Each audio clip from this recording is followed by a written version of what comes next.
All right, let's get into it. Another deep dive. And today we are going to be talking about a game that a lot of you requested, Chargers and Falcons.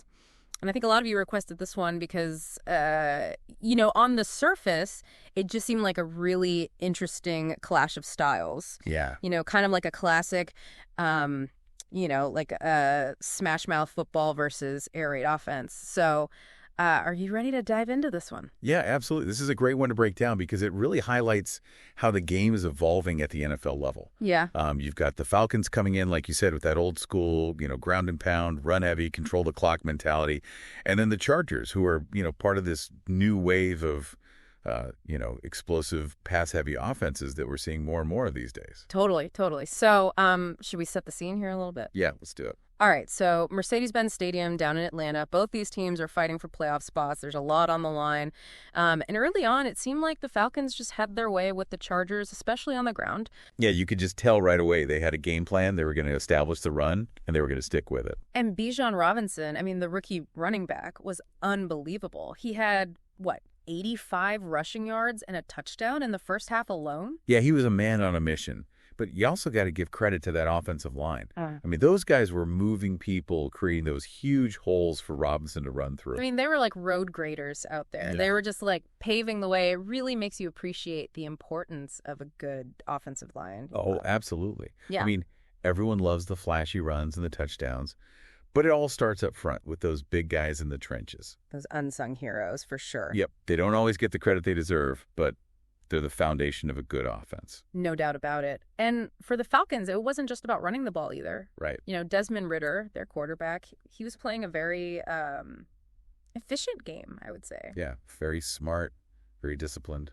Sticking to those short passes, keeping the chains moving, letting that running game do its thing and really control the tempo. He wasn't trying to do too much, which is exactly what they needed from him in this game. Exactly. Just manage the game, don't make mistakes, and let that run game wear down the Chargers' defense. And meanwhile, the Chargers, they just looked completely out of sync in that first half, especially on offense. It's like they couldn't find their rhythm, Yeah. Justin Herbert, their quarterback, star player, he was under pressure all day. Yeah, Grady Jarrett especially was just giving him fits. It was like he was in Herbert's backfield all game. And you can just see how that pressure was affecting everything. Like, totally. He was having to scramble. He couldn't really step into his throws. It was almost like the opposite of what the Falcons were doing. Right. Their passing game, which is usually their strength, was totally shut down. And they couldn't get their running game going either. It was tough to watch if you're a Chargers fan. Right. Yeah, it was not the start they were hoping for. But they were only down 14-10 at halftime, which honestly felt like a miracle. Yeah, they were lucky to be that close, considering how dominant the Falcons looked. Yeah, they managed to get that one touchdown late in the second quarter. Herbert connected with Keenan Allen. That kept them in the game. But, man, you had to wonder, what adjustments could they possibly make at halftime to turn things around? That's what makes coaching so crucial in this league, You got to be able to make those in-game adjustments, adapt to what the other team is doing. And in the third quarter, it was like the Chargers flipped a switch. They came out looking like a completely different team. It was unbelievable. It was like they'd spent halftime dissecting the Falcons' defense, and they came out with a whole new playbook. Oh, yeah, for sure. They made some key adjustments, and the players responded. Yeah, they absolutely did. That 50-yard bomb from Herbert to Mike Williams was just like a statement play. Oh, man. It was like a bolt of lightning. You could feel the energy shift in the stadium. It was like, boom, the Chargers are back in this thing. And suddenly, their offense was clicking. They started moving the ball. They were making plays. Yeah, it wasn't just about the big plays either. Right. They started utilizing Austin Ekeler more, getting him involved in both the running and the passing game. Yeah, Ekeler is such a versatile weapon. He's electric. He finished with 100 all-purpose yards and 2 touchdowns. He was a nightmare for the Falcons' defense. They couldn't figure out how to stop him. It's funny, because the Falcons were so effective early on with that very specific, run-heavy approach. Right. But you often see this in the NFL. Teams start strong with a clear game plan. Yeah. But then defenses adjust. They figure things out. And then you got to have a counterpunch, right? Exactly. Yeah. And in this case, the Chargers started stacking the box, anticipating the run. Right. And the Falcons, they didn't really have that counterpunch in their passing game. So it's all about balance, right? Yeah. You need that multifaceted attack to keep defenses guessing. It's like a chess match. You have to be able to adapt and react to your opponent's moves. And you can't be predictable. Yeah. You can't just rely on one strategy, no matter how effective it might be initially. Exactly. You got to keep the defense on their toes. So even though the Falcons were dominating the time of possession in that first half, they weren't necessarily dictating the terms of the game, you know? Right. The Chargers weathered the storm, and then they were able to exploit the holes in their strategy. And that's what good teams do. Yes. They find a way to win, even when things aren't going their way. And they make adjustments. That's huge. Absolutely. I mean, think about what it takes for a quarterback like Justin Herbert to operate under that kind of pressure. Yeah, I mean, he was getting hit all game long. It's not just about being physically gifted. It's about reading the defense, making quick decisions. Trusting your receivers, even when you're getting hit. It's mental toughness, you know? Oh, absolutely. It's being able to stay calm and collected under duress. Yep. And Herbert showed that he has that, for sure.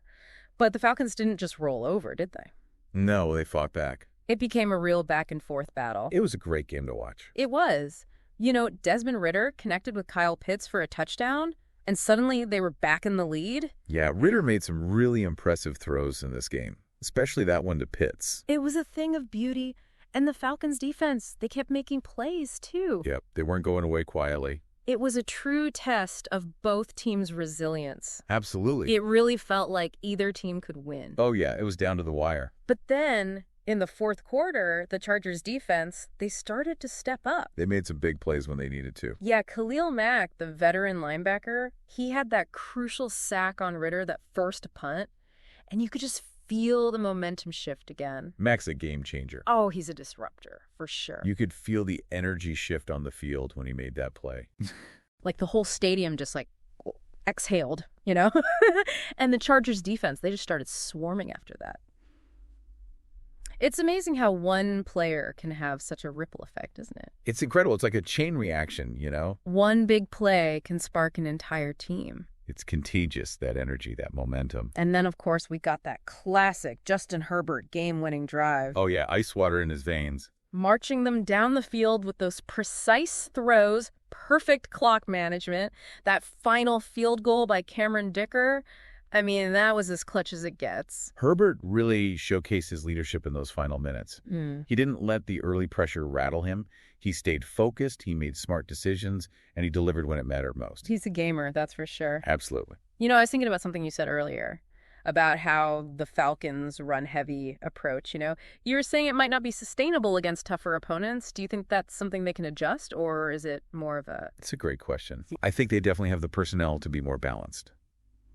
You know, Ridder has shown flashes of brilliance as a passer, and they have some talented receivers in Pitts and Drake London. Right. But isn't there also an argument to be made for sticking to your strengths, you know? Yeah. They've built this dominant running game. Maybe that's their best path to success, even if it's becoming less common in today's NFL. I think it's about finding the right balance. They don't have to abandon the run, but they need to create more options, more unpredictability. If they become too one-dimensional, opposing defenses will figure them out. And that could limit their potential. So it's about maximizing your strengths while minimizing your weaknesses. Exactly. And for the Falcons, that means developing a passing attack that complements their running game. Right, not just relying on it as their sole source of offense. This conversation really makes you appreciate how much strategy goes into every game, you know? It's crazy, right? It's like a giant chessboard out there, with coaches constantly trying to outmaneuver each other. And the players are the pieces on the board. Each with their own unique abilities and roles to play.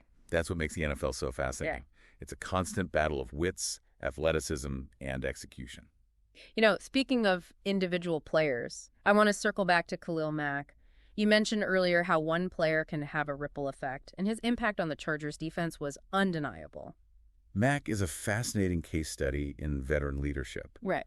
He might not always put up flashy stats, right, but his presence on the field is immense. He's like a coach on the field, isn't he? Absolutely. Guiding the younger players, making adjustments, always seems to be in the right place at the right time. It's about more than just talent. It's about understanding the game at a deep level. Anticipating your opponent's moves, making those split-second decisions that can change the course of the game. His experience and football IQ are invaluable assets to the Chargers defense. It's like having an extra coach out there. Absolutely. He's a leader, a mentor, and a true difference maker. You know, this game got me thinking about a question I've been pondering lately. How do you think this emphasis on mobile quarterbacks is impacting the way teams evaluate and draft quarterbacks in the future? That's a great question. It seems like we're seeing more and more quarterbacks who can not only make plays with their arms, but also create havoc with their legs, you know? Guys like Lamar Jackson, Jalen Hurts, even Justin Fields, they're changing the way the game is played. They are. It's a whole new dimension to the quarterback position. It's forcing defenses to rethink their strategies, and it's adding a whole new dimension to offensive play calling. And to your point, it's definitely influencing how teams scout and evaluate quarterbacks. So do you think this trend will continue, or is it just a passing fad?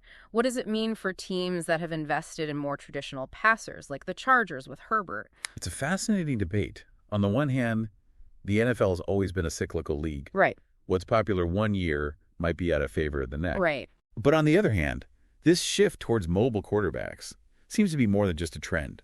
It feels like a fundamental shift in the way the position is played. Yeah. Teams are realizing that having a quarterback who can make plays with his legs creates so many more options, so much more unpredictability. Yeah. It's a nightmare for defenses. And to your point about the cyclical nature of the NFL, we saw in this game how effective a traditional pocket passer like Herbert can be. Right. He might not be as mobile as some of those other quarterbacks, but he's incredibly accurate, has a strong arm, and he can dissect defenses with his mind. He's a classic pocket passer, and there's still a place for that in the NFL. Definitely. It's a reminder that there's no one-size-fits-all approach to building a successful team in the NFL. You need to find the right players for your system, the right coaches to develop them, and the right strategies to maximize their potential. It's all about finding the right pieces of the puzzle and putting them together in the right way. And maybe that's the biggest takeaway from this game. It's not just about who won or lost. It's about the different approaches, the strategic battles, the individual performances that make the NFL so compelling. Every game is a story, a microcosm of the larger narrative that unfolds throughout the season. And it's our job as analysts, as fans, to unpack those stories, to explore the nuances, and to appreciate the complexities of this beautiful game. Well said. But before we wrap up, I have to ask you about something that's been on my mind lately. The impact of analytics on the game. It seems like every year we hear more and more about how data is influencing everything, from play calling to player evaluation. Where do you stand on this whole analytics movement? It's definitely a hot topic, and one that sparks a lot of debate within the NFL community. Oh, yeah. Some people embrace the analytical approach. They see it as a way to gain a competitive edge. They believe that data can provide valuable insights that might not be obvious to the naked eye. I can see that. Then there are those who are more skeptical. They argue that over-reliance on analytics can lead to overly conservative decision-making and take away from the art of coaching. Yeah, that makes sense. I can see both sides of the argument. Yeah, it's a complex issue. Data can be a powerful tool, but you can't just rely on numbers alone. There's still a human element to the game, instinct, intuition, experience, that can't be quantified. I think the key is to find the right balance. Use analytics as a tool to inform your decisions, but don't let it dictate your every move. Yeah. The best coaches and organizations will find a way to blend the analytical approach with their own experience and instincts. To use data to identify trends and patterns, but they'll also trust their gut and their knowledge of the game. Exactly. It's like any tool. Yeah. It can be used for good or for bad. Exactly. It all depends on the person wielding it. It's about using data to enhance your understanding of the game, not to replace it. And this whole discussion about analytics actually ties in quite nicely with the game we've been analyzing today. We saw the Falcons, a team that relies heavily on a traditional run-first approach, struggle against the Chargers, a team that embraces a more modern, pass-heavy, analytics-driven style of play. It's a microcosm of the larger debate happening within the NFL. Is the old-school way of playing football becoming obsolete? Or is there still a place for those fundamental principles, even in today's data-driven world? It's fascinating to watch it all unfold, isn't it? The NFL is constantly evolving, and this clash between tradition and innovation is just one of the many storylines that makes this league so captivating. And it's a story that will continue to unfold in the weeks and months to come. As we head into the final stretch of the season, we'll see which teams can adapt, which teams can innovate, and which teams can find that delicate balance between data and intuition. And we'll be here to break it all down for you right here on The Deep Dive. Now, before we move on to our final thoughts and predictions, let's take a quick moment to recap the key takeaways from this Chargers-Falcons matchup. What are some of the things that stood out to you? I think for me, the biggest thing that jumped out was, just how important those in-game adjustments were. Yeah. I mean, the Chargers were getting dominated in that first half. Yeah, they were. And then they come out after halftime looking like a completely different team. Right. Totally. And that's coaching. Yeah, it's coaching. Plain and simple. Mm-hmm. They identified what wasn't working. Yeah. Made adjustments, put their players in a position to succeed. And the players got to execute those adjustments, too. Oh, yeah, for sure. Yeah. You got to give the players credit, too, for being able to adapt on the fly like that. Exactly. And on the Falcons side, we saw how that strong running game, it can be so effective, but also how it can become a liability if you don't have that balance, on offense. Right. You can't be one-dimensional. It's like anything else in life, you need diversity. Yeah. You can't just rely on one thing. You need multiple options, multiple approaches to be truly successful. Multiple tools in the toolbox. Exactly. So as we look ahead here, what are some of the key storylines you'll be watching for with these two teams? What do they need to do to improve and make a push for the playoffs? Well, for the Falcons, it's all about finding that balance we keep talking about. Yeah. They have a dynamic running back in Bijan Robinson. Yeah, he's special. But they need to develop that passing game to keep defenses honest. But isn't a strong running game still valuable in the playoffs, though? Yeah. Especially in bad weather conditions. It seems like a lot of teams abandon the run when they should stick with it. That's a good point. Right. And it's definitely something to consider. But even in bad weather, you still got to be able to throw the ball effectively. Yeah. Even if it's just short passes to keep the chains moving, you can't become completely one-dimensional. Mm-hmm. Because good defenses, they'll take advantage of that. Yeah, they'll figure you out. Exactly. So for the Falcons, it's about finding that sweet spot, maximizing their strengths, while also developing a more well-rounded attack. Absolutely. And for the Chargers, for them, it's about consistency. They've shown flashes of brilliance this season, but they've also had some head-scratching moments. Some ups and downs, for sure. Like that game against the Chiefs a few weeks ago. Oh, yeah, that was a rough one. They just couldn't get anything going on offense. They have the talent, they have the coaching, but they need to put it all together week in and week out. They got to find that consistency, that killer instinct, if they want to be a true contender. So if you had to make a prediction, which team do you think has more potential to make a deep playoff run? Based on what we've seen. Ooh, that's a tough one. Both teams have their strengths and weaknesses. The Falcons have that dominant running game, but they need to develop more balance on offense. The Chargers, they have a more explosive, well-rounded attack, but they need to find that consistency we talked about. It's like choosing between a powerful engine and a finely tuned machine. Ooh, I like that analogy. It really captures the essence of this matchup. And honestly, I think it could go either way. If the Falcons can find that offensive balance and the Chargers can play up to their potential, they could both be dangerous teams in the playoffs. I guess that's why we love the NFL, right? It's unpredictable, it's exciting, and you never know what's going to happen next. This game really was a microcosm of the league as a whole. It really was. It had everything you could ask for. Strategic battles, individual brilliance, a nail-biting finish. It also gave us a glimpse into some of the larger trends shaping the NFL today. The rise of mobile quarterbacks, the increase in influence of analytics, that ongoing debate between tradition and innovation. It's funny. I was just thinking about something you said earlier about how the NFL is constantly evolving. It's like a living organism, always adapting, always changing. And that's what makes it so fascinating to follow. You're never really done learning, are you? Never.